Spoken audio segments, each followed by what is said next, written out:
So, ngayon guys, no, magluluto tayo ng tinola. Ito ang ating hapunan. Tinolang manok.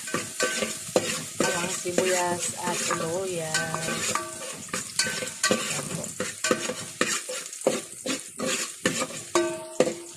Ito kasi ang nagpapasarap sa manok yung luya.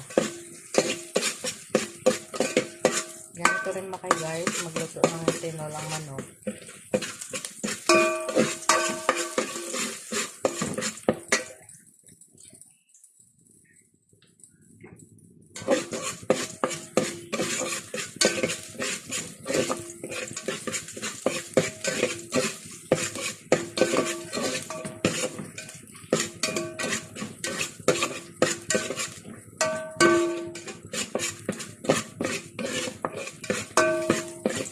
Kailangan kasi sabaw, mapula-pula na siya, pati yung luya.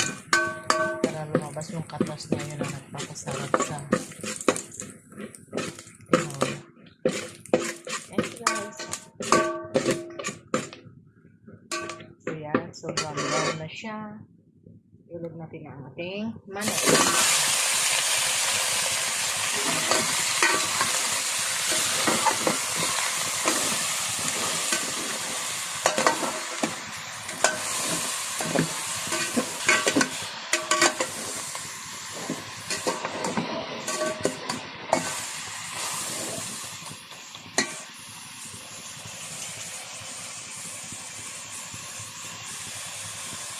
Palabasin natin muna ang kanyang mga taba.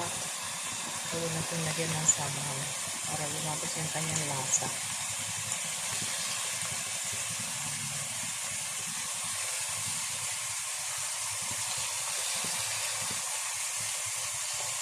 So yan lang guys. Mamaya lalagyan na ng gulay.